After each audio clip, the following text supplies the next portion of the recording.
नमस्कार दोस्तों, राम राम। ये इंडिया करंट से संबंधित है, ठीक है ना। तो चलिए पत्रिका की कटिंग है, जो मेन चीज़ें वो देख लेते हैं, ठीक है। ये है, यही पढ़ेंगे इसमें कि पंजाब के 3 सिख स्थलों को पवित्र सिटी घोषित किया गया। ऑपरेशन पवन क्यों चर्चा में है, ठीक है। इसके बाद में international Emmy award best TV movie.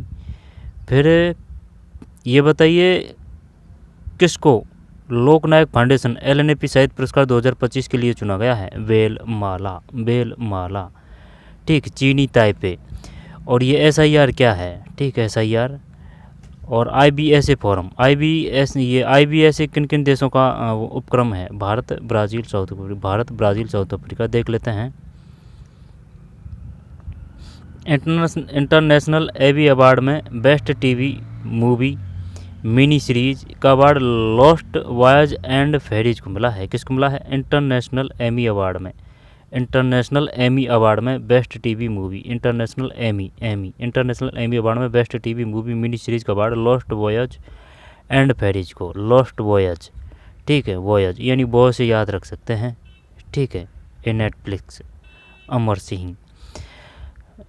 International Emmy award में बेस्ट टीवी मूवी या फिर मिनी सीरीज का award lost voyage and fairies को मिला है। भारत की तरफ से दिलजीत दोसांझ की फिल्म अमर सिंह चमकीला, ये मूवी है भाई, अमर सिंह चमकीला तो रह जाएगा ध्यान को। 2 श्रेणियों में बेस्ट टीवी मूवी या मिनी सीरीज और बेस्ट एक्टर में नॉमिनेशन किया है ना, तो यही ध्यान रखना है, चमकीला, ठीक है। भारत की तरफ से दिलजीत सिंह दोसांझ की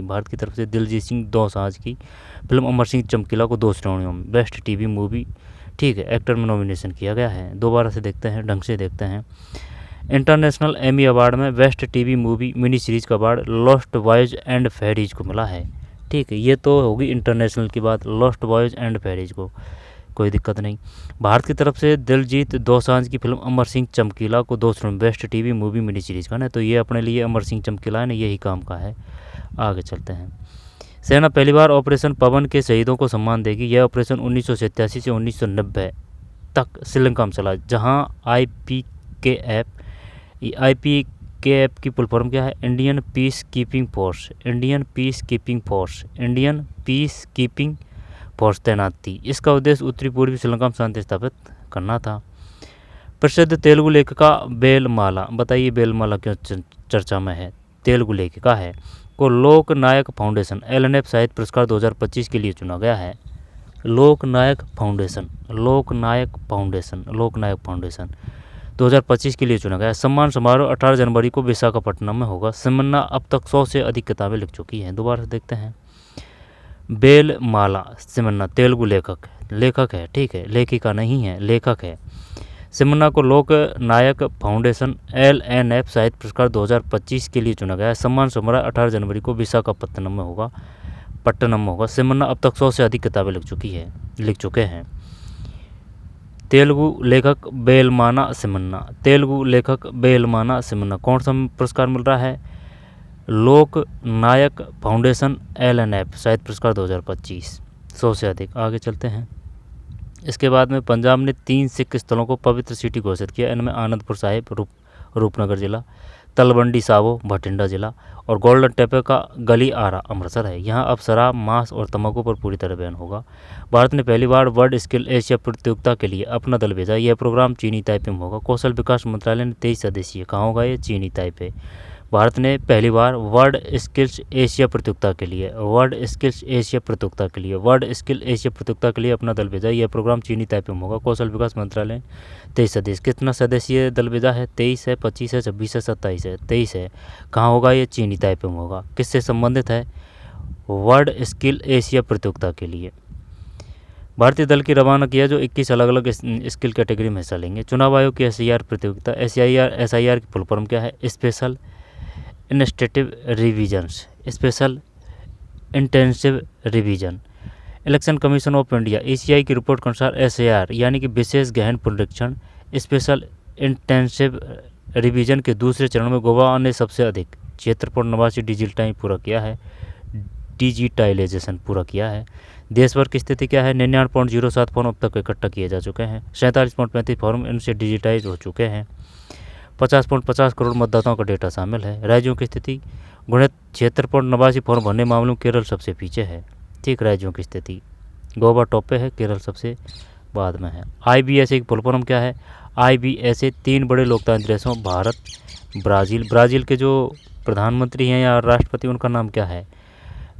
डी सिल्वा। ठीक है, डी सिल्वा। दक्षिण अफ्रीका के वो हैं, उनका क्या नाम है? Ramaphosa. Bharat, Brazil, South Africa.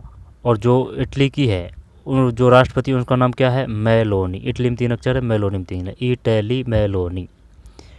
ठीक है, विकास लोकतंत्र साउथ अफ्रीका, सहयोग को मजबूत करना। यह 2003 में ब्राज़ीलिया डिसलेक्शन के लिए जरिए बना था। IBSA का कोई मुख्यालय, स्थायी सचिवालय नहीं। IBSA का मुख्य काम पॉलिटिकल कंस्टेंट यानी दुनिया के मुद्दों पर मिलकर राय बनाना, टॉलरेंस प्रोजेक्ट यानी कृषि, स्वास्थ्य, डिजिटल जैसे क्षेत्रों में साझेदारी बढ़ाना, साउथ साउथ डेवलपमेंट यानी गरीब देशों की मदद के लिए विकास प्रोजेक्ट चलाना है। ठीक, IBSA फॉर्म। जब इसमें एक काम का तो ये है कि भाई ये SIR है, उसकी फुल फॉर्म क्या है ना, पूछ सकता है वो। और ये जो है ना वर्ड स्किल्स, ये आ सकता है। ठीक है, प्रसिद्ध तेलुगु लेखक मेलमाना सिमन्ना, और ऑपरेशन पवन क्यों चर्चा में है, और ये चमकीला। आगे चलते हैं। केंद्रीय गृह मंत्री अमित शाह ने किस शहर में राष्ट्रीय सुरक्षा गार्ड का नया हब स्थापित करने की घोषणा की है? केंद्रीय गृह मंत्री अमित शाह है। ठीक है, रक्षा मंत्री कौन है? रहस्य रक्षा, रहस्य राजनाथ है। ठीक है, किस शहर में राष्ट्रीय सुरक्षा गार्ड का नया हब स्थापित करने की घोषणा की है? एक में है, ए का मतलब अयोध्या है। केंद्रीय गृह मंत्री अमित शाह ने किस शहर में राष्ट्रीय सुरक्षा गार्ड का नया हब स्थापित करने की घोषणा की है? अयोध्या। झारखंड की राजधानी रांची, छत्तीसगढ़ की रायपुर। साग्रेदा फैलिमिया अब दुनिया का सबसे ऊंचा चर्च बन गया है। यह किस देश में स्थित है? साग्रादा फैमिलिया अब दुनिया का सबसे ऊंचा चर्च बन गया है। चर्च की बात है भाई, ये तो स्पेन है ना, पहले देख चुके हैं इनको, 2 में स्पेन है, स्पेन। साग्रेदा फैलिमिया क्यों चर्चा में, किससे संबंधित है, क्या है? सबसे ऊंचा चर्च बन गया है। फीडे विश्व कप 2025 का मेजबान प्रदेश है? फीडे तो 3 में से है, यानी कि गोवा है। फीडे विश्व कप 2025 का मेजबान देश है, फीडे गोवा है। जापान की पहली, अभी ये है ना, कौन से राष्ट्रीय खेल है। ठीक है, राष्ट्रमंडल खेल, इनका जो आयोजन होगा ना, वो हैदराबाद उसको चयनित किया गया है। ठीक, अभी चयनित किया है, और 2030 में होंगे। वो 2010 में हुए थे दिल्ली में। ठीक, राष्ट्रमंडल खेल अब 2030 में होंगे। और 2035 है ना, उसमें जो ओलंपिक है ना, उसकी करने की चर्चा चल रही है। ओलंपिक और देख लेंगे है ना ओलंपिक, लेकिन ये तो श्योर है कौन सा, ये जो है ना, ये राष्ट्रमंडल खेल 2030 की मेज़बानी भारत को मिल चुकी है। हैदराबाद को चुना गया है। पहले ये 2010 में इंडिया ये दिल्ली में हुए थे। फीडे विश्व कप 2025 का मेज़बान प्रदेश है?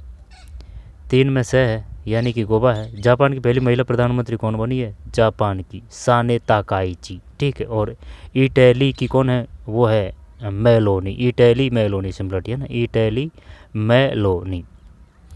मेघालय सरकार ने फुटबॉल और पर्यटन को बढ़ावा देने के लिए किस फुटबॉल क्लब के साथ 3 साल का MOU किया है? मेघालय सरकार। त्रिपुरा की अगरतला, असम की दिसपुर है, सिक्किम की गंगटोक है, अगरतला त्रिपुरा है, अगरतला की त्रिपुरा है राजधानी।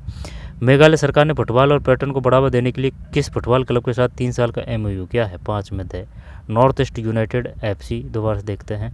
केंद्रीय गृह मंत्री अमित शाह, गृह मंत्री। रहस्य रक्षा राजनाथ है। और जो केंद्रीय खेल मंत्री कौन है? मनसुख मांडविया है। ठीक, मनसुख मांडविया।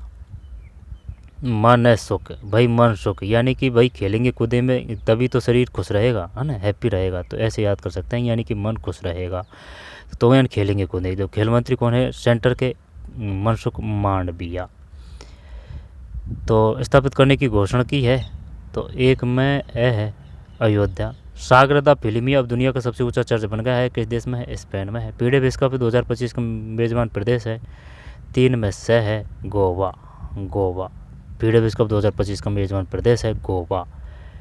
पीडे विश्व कप 3 में से। ये समझ में नहीं आ रही भाई, ये पीडीएस कप किसकी बात है। ये ध्यान देना, जैसे कि ब्लाइंड महिला क्रिकेट वर्ल्ड कप किसने जीता है, भारत ने जीता है। और जो वैसा क्रिकेट था ना, क्रिकेट वर्ल्ड कप, वो वनडे वाला, वो भी महिला ने जीता है। और ये जो ब्लाइंड जीता है ना, ये 2020 महिलाओं का है, ठीक है। और जो कबड्डी है ना, ये भी महिलाओं ने जीता है, भारतीय लगातार दूसरी बार जीता है, ठीक है। ये जो मेन चीज़ है ये पता होनी चाहिए भाई। पीडीएस कप 2025 का मेजबान प्रदेश गोवा है 3 में से। जापान की पहली महिला प्रधानमंत्री कौन है, महिला साने ताकाइची। अभी इन्होंने चेतावनी दे दी कि अगर है ना ताइवान पर अगर किसी प्रकार की वो की जाए ना, तो करारा जवाब दिया है, चीन को धमकी दे दी है इन्होंने, ठीक है। मेघालय सरकार ने फुटबॉल और पर्यटन को बढ़ावा देने के लिए किस फुटबॉल क्लब के साथ 3 साल का एमओयू किया है। 5 में दें, नॉर्थ ईस्ट यूनाइटेड FC। तो 1 में ए है अयोध्या, राष्ट्रीय सुरक्षा गार्ड का नया विस्थापित किया जाए अयोध्या, ठीक है। सागरदा फैमिली अब दुनिया का सबसे ऊंचा चर्च बन गया है, स्पेन है। पीडीएस कप गोवा है। जापान की पहली साने ताकाइची, इटली की मेलोनी। मेघालय सरकार ने, और जो डी सिल्वा है वो ब्राज़ील के हैं, और रामफोसा दक्षिण अफ्रीका के हैं। मेघालय सरकार ने फुटबॉल पर्यटन को बढ़ावा देने के लिए किस, तो ये कौन सा है इसमें, नॉर्थ ईस्ट यूनाइटेड FC। तो चलिए मिलते हैं कोई और वीडियो में, धन्यवाद।